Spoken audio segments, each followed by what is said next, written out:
एक तरफ भारतीय जनता पार्टी का दो चेहरा है। भारतीय जनता पार्टी दो बात करती है, डबल इंजन की सरकार है भारतीय जनता पार्टी। एक तरफ तो जम्मू कश्मीर फाइल और केरला स्टोरी पिक्चर जाने के लिए हेमंत शर्मा जी लाइन लगाकर पिक्चर गए थे और अपने सब विधायकों को, मंत्रियों को आदेश किया, इस प्रदेश में हॉलीडे किया। वो पिक्चर, वो मूवी विचारधारा जो इस देश को तोड़ना चाहती है। जम्मू कश्मीर फाइल और केरला स्टोरी मूवी किसी को आपस में जोड़ने का काम नहीं, जाति से जाति को लड़ाना, धर्म से धर्म को लड़ाना, ऐसी मूवी को देखना और उसको प्रोत्साहित करने का काम करते हैं। दूसरी तरफ पूरा देश, आज जो पूरा देश जुबिन गर्ग जी को देख रहा है। जुबिन गर्ग जी अपने आप में एक ऐसे व्यक्तित्व था जो आज पूरा देश और दुनिया उनको श्रद्धांजलि दे रहा है। उनकी मूवी आई है असम में, आज उसको देखने के लिए लोग उत्साहित हैं, लोग जा रहे हैं। एक श्रद्धांजलि होगी उनको, उस मूवी को देखने के बाद लोगों की श्रद्धांजलि अर्पित करना चाहते हैं, लेकिन मुख्यमंत्री के पास टाइम नहीं है। गौरव गोगोई जी प्रदेश कांग्रेस कमेटी का अध्यक्ष है, सांसद है, वो जा रहा है क्योंकि उसको इस असम से प्रेम है। कांग्रेस के लोगों को असम की अस्मिता, यहाँ की संस्कृति, यहाँ के कल्चर से प्रेम है। मुख्यमंत्री को तो यहाँ की जंगल ज़मीन, यहाँ के टी गार्डन, यहाँ की जो संपत्ति है, यहाँ की खदानें हैं, उनको दूसरों को बेचना है, उस पर उनकी निगाह है। लेकिन यहाँ के लोगों के इमोशन से उनको कोई लेना देना नहीं। जुबिन गर्ग जी की शहादत, जुबिन गर्ग जी की मौत को आज भी जो जिम्मेदार लोग हैं, आज भी असम के लोग जस्टिस फॉर जुबिन गर्ग की बात कर रहे हैं। तो कहीं ना कहीं एक संदेह सरकार की बात सरकार पर है और सरकार कुछ नहीं कर रही है, ये बात स्पष्ट हो चुकी है। अभी तो कांग्रेस पार्टी के कार्यकर्ता मजबूती के साथ, ग्राउंड रियलिटी है। चुनाव के पहले भारतीय जनता पार्टी ने बड़े बड़े वादे किए थे। टी गार्डन के साथियों से वादा किया था 351 रुपये देने का, लेकिन कोई भी वादा पूरा नहीं किया गया। जो महिला बहनों को पैसा दिया जा रहा है, वो भी चीज़ों को एक तरफ महंगाई कर दी, रसोई गैस का दाम बढ़ा दिया, खाने पीने के तेल का दाम बढ़ा दिया, अन्य खाद्य पदार्थ का दाम बढ़ा दिया, और घर में पैसा देके उसी घर से लूटने का काम भारतीय जनता पार्टी कर रही है। 1 रुपया दे रही है और 6 रुपया लूटने का काम कर रही है। तो जनता अब इस बात को जान चुकी है और जनता अब भारतीय जनता पार्टी के धोखे में और इनके झूठ में आने वाली नहीं। देखिए, मैंने पहले भी कहा, कांग्रेस पार्टी, अभी संगठन के लोग हमारे साथी अपना काम कर रहे हैं मजबूती के साथ। आने वाले दिनों में अलायंस क्या होगा, किससे नहीं होगा, ये तो पार्टी की लीडरशिप समय पर तय करेगी। अभी उसके विषय में मेरा बोलना उचित नहीं है, वो तो समय बताएगा क्या होगा। लेकिन कांग्रेस पार्टी के लोग बहुत मजबूती के साथ काम कर रहे हैं। हमारे AICC साधारण सम्पादक विकास उपाध्याय डांगरिया, लगते आमार असम प्रदेश कांग्रेस कमिटिर साधारण सम्पादक देवचेटिया डांगरिया, दुईजन आमार तत्वावधायक। तेखेतलोके आहि आमार दुयोटा ब्लकर, बोरबरा ब्लक और खुवांग ब्लकर अंतर्गत आटाईबिलाक मंडल और डिपार्टमेंटबिलाकर मुरब्बीসকলৰ লগত কথা বতৰা পাতিলে আৰু কথা বতৰা তেওঁ কৈছে যে আগন্তুক দিনত যিদৰে কেনেদৰে এতিয়া যিদৰে চলি আছে, কেনেদৰে আৰু শক্তিশালী কৰিব পাৰি আমাৰ পাৰ্টিটো, কেনেদৰে বুথ লেভেল এজেণ্টবিলাকে কাম কৰিব লাগে, কেনেকৈ বুথবিলাক চলিব লাগে, কেনেকৈ মণ্ডল শক্তিশালী হ'ব, কেনেকৈ পিষ্টাপান্না আমি চলাব লাগিব, এই কথাখিনি আমাক সকলোকে অৱগত কৰায়। আৰু কৰ্মীসকলৰ ফালৰ পৰা আপোনালোকে যিটো প্ৰশ্ন উত্থাপন কৰিছে, কৰ্মীসকলৰ ফালৰ পৰা সেই একেটা প্ৰশ্ন, যেহেতু নিউজত বিভিন্ন কথা ওলাইছে, একেটা প্ৰশ্ন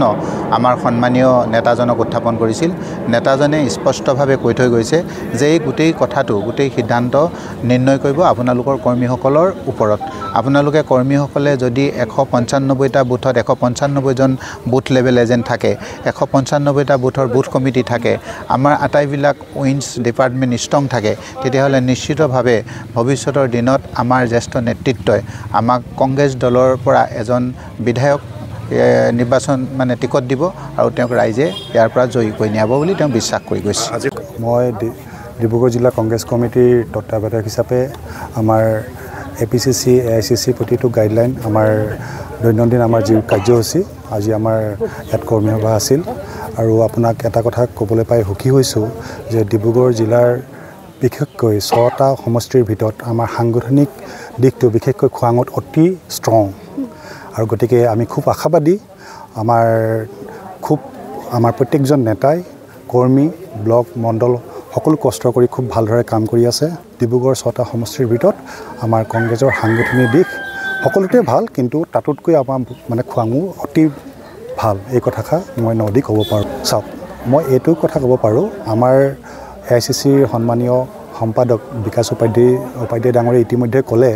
আমাৰ চেণ্ট্ৰেলৰ লিডাৰশ্বিপ APCCৰ সভাপতিৰ সময়ত এইবোৰ কথা সিদ্ধান্ত গ্ৰহণ কৰিব কিন্তু কথা হ'ল কি আমাৰ বিশ্বাস আমাৰ গ্ৰাউণ্ড ৰিয়েলিটি বা আমাৰ তৃণমূল পৰ্যায়ৰ মানুহখিনিক নিশ্চয় এই সম্পৰ্কত কথা পাতিব আৰু আমি এটাই কথা জানো আমাৰ নিজৰ শক্তিটো বৃদ্ধিৰ কাৰণে আমি নেৰানেপেৰাভাৱে আমি চেষ্টা চলাই আছোঁ দলীয় কৰ্মী মনোবল ভঙাৰ কাৰণে এনেকুৱা কথা হ'ব পাৰে হয়তো চাগে হ'বও পাৰে কাৰণ কেলৈ চাওক আমি এটাই জানো যে যিকোনো দলৰ নিজৰ শক্তি বৃদ্ধিৰ বাবে প্ৰচেষ্টা কৰাটো মানে প্ৰয়োজন বা মানে কিন্তু আমি মন কৰিছোঁ আজি বিগত প্ৰায় মই যিমান দিন ধৰি ইনচাৰ্জ হিচাপে কাম কৰি আছোঁ কংগ্ৰেছৰ বাদে বাকী ক্ষেত্ৰত আমি শক্তি বৃদ্ধি কৰাৰ ক্ষেত্ৰত আমি তেনেকুৱা ধৰণৰ বহুত বেলেগ পদক্ষেপ বহুত বেছি দেখা নাই আৰু গতিকে সময়ত হাইকমাণ্ডে যি ডিচিশ্যন ল'ব আমি মানি ল'ম কিন্তু আমাৰ বিশ্বাস যে আমাৰ তৃণমূল পৰ্যায়ৰ সকলো মানুহখিনিক গুৰুত্ব সহকাৰে হাইকমাণ্ডে কথাবোৰ শুনিব আজি খোৱাং সমষ্টি ভিত্তিত যিখন ৱৰ্কাৰ্ছ মিট অনুষ্ঠিত হ'ল এই অনুষ্ঠানটোত আজি আমাৰ অসম প্ৰদেশ কংগ্ৰেছৰ যি বিশেষ তত্ত্বাৱধায়ক স্পেচিয়েল অবজাৰ্ভাৰ বিকাশ উপাধ্যায় ডাঙৰীয়া উপস্থিত আছিলে তাৰ উপৰিও আমাৰ ডিব্ৰুগড় জিলাৰ তত্ত্বাৱধায়ক আমাৰ দেৱ চেতিয়া ডাঙৰীয়া উপস্থিত আছিলে ডিব্ৰুগড় জিলা কংগ্ৰেছৰ সভাপতি বিপুল ৰাভা ডাঙৰীয়া উপস্থিত আছিলে তাৰ উপৰিও আমাৰ সকলো ব্লকৰ দুইজন সভাপতি খোৱাং ব্লক আৰু বৰুৱা ব্লকৰ সভাপতি দুইজন উপস্থিত আছিলে তাৰ উপৰিও মণ্ডল কংগ্ৰেছৰ বিষয়ববীয়াসকল আছিলে চেলছ ডিপাৰ্টমেণ্ট অন্যান্য যিমানবিলাক আমাৰ ভগ্নী সংগঠন আছে সকলোবিলাকৰ সভাপতি চেয়াৰমেন অধ্যক্ষসকল আজি উপস্থিত আছিলে আৰু তেওঁলোকৰ উপস্থিতিত আজি আমাৰ খোৱাং সমষ্টিৰ যিটো সাংগঠনিক স্থিতি বুথবিলাকৰ ওপৰত BLA এই সকলোবিলাকৰ ওপৰত আগন্তুক 26 চনৰ নিৰ্বাচনৰ বাবে কেনেদৰে প্ৰস্তুতি হৈছে কেনেদৰে গঠন হৈছে সেই সম্পৰ্কত আমাৰ আজি বিতং খোৱাং সমষ্টি ভিত্তিত আলোচনা আজি হৈ গ'ল আৰু খুবেই এটা পজিটিভ ভাইব ইতিমধ্যে যোগাত্মক দিশত আমি আগবাঢ়িছোঁ আৰু তেওঁলোকে যিহেতু খোৱাং সমষ্টিক গুৰুত্ব দিছে আৰু সেই গুৰুত্ব আজি কাৰণে AICCৰ পৰা আজি খোৱাং সমষ্টিটোক তেওঁলোকে অসম প্ৰদেশ কংগ্ৰেছে বাছি লৈছে আৰু ইয়াত সাংগঠনিক যিখিনি স্থিতি পৰৱৰ্তী পৰ্যায়ত ইয়াতকৈ আৰু বেছি সংগঠন শক্তিশালী কৰিবৰ বাবে তেওঁলোকে আমাক নিৰ্দেশ প্ৰদান কৰিছে যিহেতু সাংগঠনিক স্থিতি শক্তিশালী কৰাৰ ওপৰতে সকলো নিৰ্ভৰ কৰিব আৰু মিত্ৰতা নিশ্চয় হ'ব মিত্ৰতা নোহোৱাৰ কোনো কথা নাই মিত্ৰতাটো হাইকমাণ্ডে নিশ্চিত কৰিব যিসকল অসম জাতীয় পৰিষদ আছে আমাৰ ৰাইজৰ দল আছে CPI CPM আছে তেওঁলোকৰ লগত নিশ্চিতভাৱে হ'ব সেইটো তেওঁলোকে নিৰ্ণয় কৰিব ওপৰত আৰু আমাৰ কথা হ'ল কি মিত্ৰতা ধৰ্ম পালন কৰাৰ উপৰিও খোৱাং সমষ্টিটো যিহেতু আমাৰ কংগ্ৰেছৰ দখলত বহু বছৰ ধৰি আছিলে তাৰ উপৰিও এতিয়াও খোৱাং সমষ্টিটো আমাৰ কংগ্ৰেছৰ সাংগঠনিক স্থিতি খুব শক্তিশালী সেইকাৰণে আমাৰ এটা দাবী আছে যে খোৱাং সমষ্টিটো আমি কংগ্ৰেছৰ চিম্বলত ইয়াত আমি নিৰ্বাচন 26ত হোৱাটো বিচাৰিছোঁ